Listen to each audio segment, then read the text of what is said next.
Praise the lord. ఈరోజు వాక్య భాగం కీర్తనల గ్రంథం 65వ అధ్యాయం 4వ వచనం. నీ ఆవరణములలో నివసించున్నట్లు నీవు ఏర్పరచుకొని చేర్చుకొనివాడు ధన్యుడు. నీ పరిశుద్ధాలయము చేత నీ మందిరములోని మేలు చేత మేము తృప్తి పొందెదము. ఈరోజు ఈ వాక్య భాగం ద్వారా దేవుడు మనతో మాట్లాడుతూ ఉన్నారు.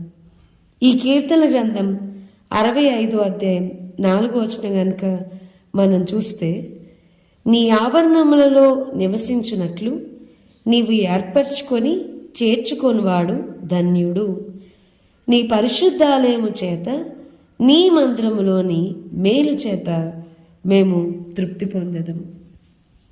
సో మనం చూస్తే కనుక వాక్యం వింటున్న ప్రియమైన వాళ్ళారా, నాకు నా లైఫ్లో ఒక సాటిస్ఫాక్షన్ అనేది అసలు లేదు, తృప్తి అనేది లేదు.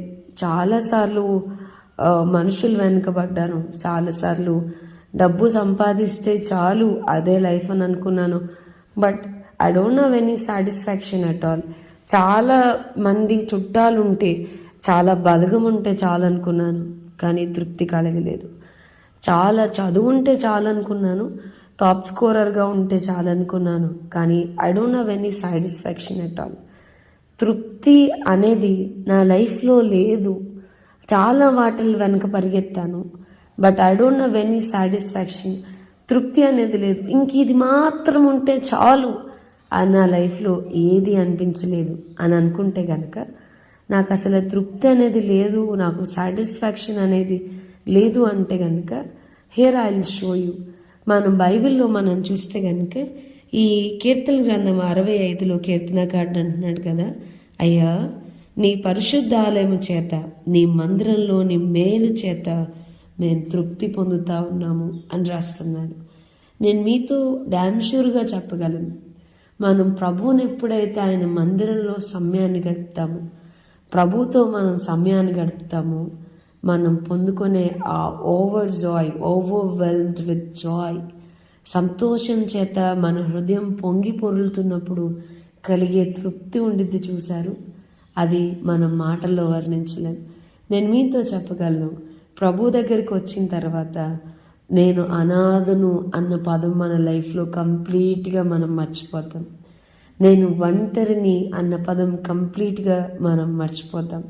ఎందుకు అని అంటే కనుక, నాకెవ్వరు లేరు ప్రభు అన్న ప్రతిసారి ఆయన అంటాడు, హియర్ ఐ యామ్, ఇదిగో నేనున్నాను, నిన్ను విడువను, నిన్ను ఎడబాయను, నేను నిస్సహాయరాలి ప్రభా అనగానే ఇదిగో నేనున్నాను నీకు సహాయం చేయడానికి.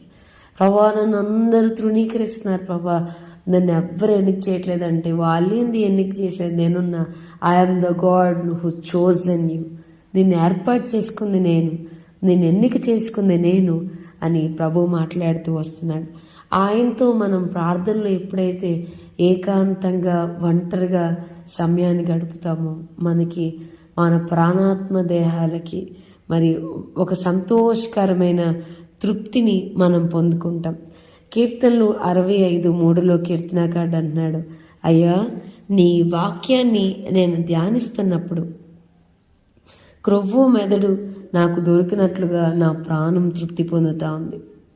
నీ వాక్యాన్ని నేను చదువుతూ ఉన్నప్పుడు, దేవా నీవే నా దేవుడవు, నేను వెతుకుతానయ్యా. నీ బలమును నీ ప్రభావమును చూడాలని నేను ఎంతో ఆశతో నీ కొరకు నేను కనబడుతున్నాను. నీరు లేక ఎండి ఉన్న దేశమందు నా ప్రాణం నీ కొరకు తృష్ణగొంది, నిన్ను చూడాలని నా శరీరం కృషిస్తూ ఉంది.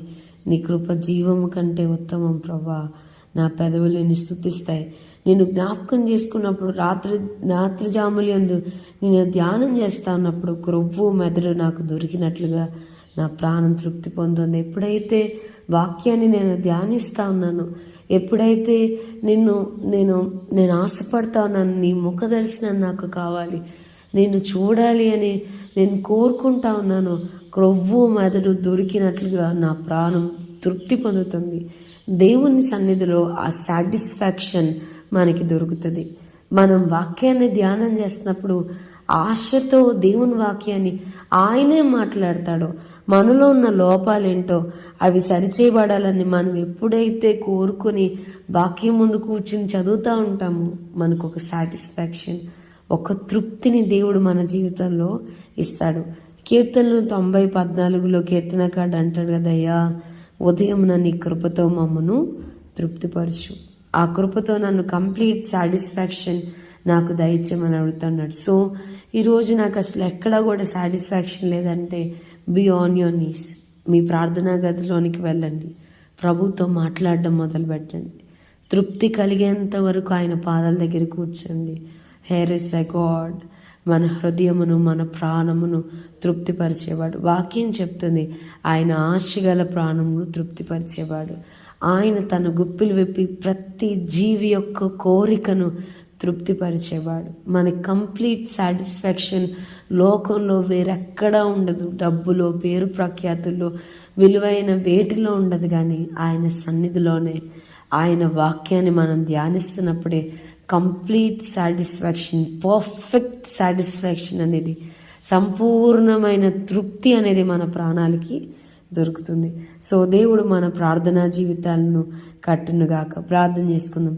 ప్రభా, ఈరోజు వాక్య భాగం ద్వారా మీరు మాతో మాట్లాడినందుకు వందనాలు. వాక్యం విన్న మా ప్రియులైన వారిని అందరినీ దీవించి ఆశీర్వదించమని యేసు నామమున అడిగి వేడుకొంచున్నాం తండ్రి. Amen. God bless you and have a blessed day.